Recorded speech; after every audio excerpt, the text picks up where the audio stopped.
Bismillahirrahmanirrahim. Assalamualaikum warahmatullahi wabarakatuh. Perkenalkan, nama saya Muhammad Jalil dari kelas 5 atau E dengan NIM 2003015011112. Di sini saya akan menjelaskan tentang kondisi herediter dan cedera olahraga pada anak.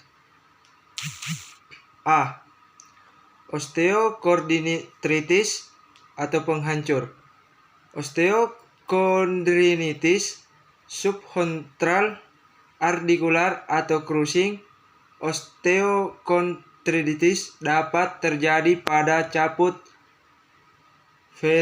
femoris sendi panggul. Os lanatinum pergelangan tanam. Os navicular pada pertengahan kaki atau pada caput metatarsal kedua. Setiap kejadian ini dapat merupakan sindrom operose dan akan menjadi lebih berat dengan aktivitas fisik. Yang pertama, penyakit Perthes.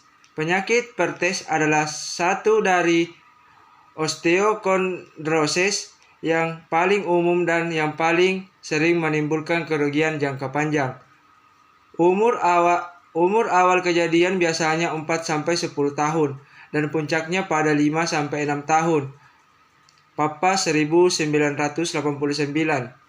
Dan semakin tua umur anak, semakin buruk prognosis jangka panjangnya. Gejala yang paling umum adalah pincang yang relatif, tidak nyeri yang dapat disertai rasa tidak nyaman pada panggul, bagian anteromedial, paha, dan lutut. Yang kedua, penyakit Koehler. Penyakit Koehler merupakan bentuk osteochondritis yang ditemukan pada anak-anak usia 3-7 tahun. Dengan nyeri pada sisi medial kaki di daerah os navicular. Yang terkena biasanya anak-anak yang aktif, lebih banyak pada anak-anak laki-laki dan daripada perempuan. Anak-anak ini memperlihatkan pola jalan yang abnormal, sering disertai nyeri di bagian medial kaki dan pembengkakan yang nyeri di atas os navicular. Penyembuhan menjadi bagian rehabilitasi medis. Yang ketiga, penyakit Freiberg. Osteochondritis Freiberg adalah nekrose iskemik dari epifise mencaput metatarsal kedua dan kadang juga ketiga.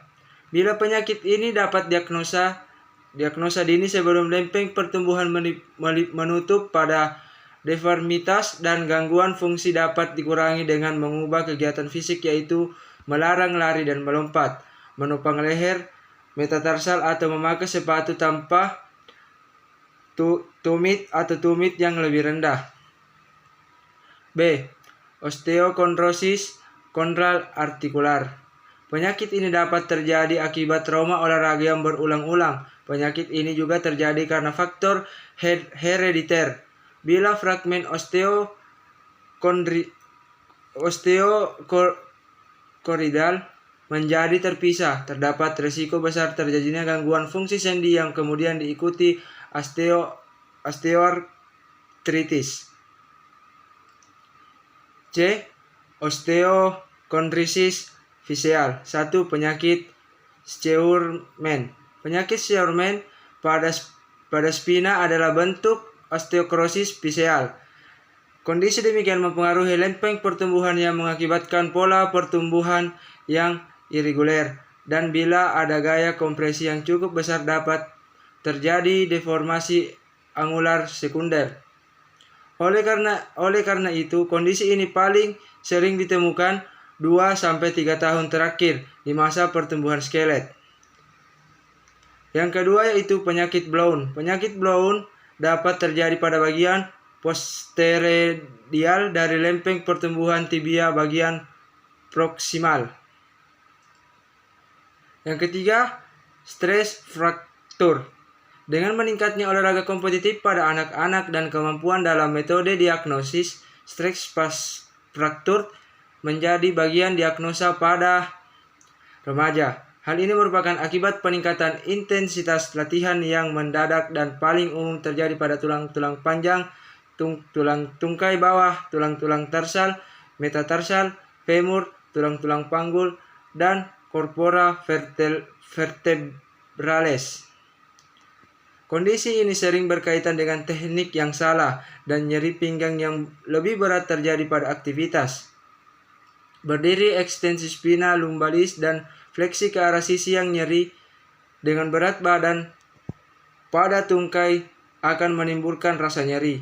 Perlu dilakukan scanning tulang dini untuk meyakinkan diagnosa oleh karena stres fraktur vas interarticularis bilateral dapat menyebabkan terganggunya fungsi saraf. Bagian D, sindrom Malignant atau kesalahan penjajaran. Malformasi muskuloskeletal kontinental atau melaligmen dapat menjadi masalah signifikan bagi anak yang terlibat dalam aktivitas fisik, misalnya sindrom kaki dan tungkai bawah. Dalam bab ini hanya akan dibahas kualifikasi tarsal sekedar mendeskripsikan diagnosa dan manajemen masalah demikian pada atlet remaja. Koliasi tarsal. Koliasi tarsal disebabkan oleh adanya fusi antar tulang-tulang tarsal. Hal ini terjadi pada umum antara tulang calcaneus dengan tulang navicular, antara calcaneus dengan talus. Pada kasus yang ringan, dengan demikian hambatan pada gerakan subtalar, pengaturan ortotik sering bermanfaat. Bila nyeri ini tidak hilang walau telah diberi terapi konservatif atau spasme otot menjadi masalah, perlu dilakukan tindakan beda sebelum terjadinya perubahan-perubahan degeneratif. Sekian yang sempat saya sampaikan, kurang lebihnya mohon dimaafkan. Wabillahi taufiq wal hidayah. Assalamualaikum warahmatullahi wabarakatuh.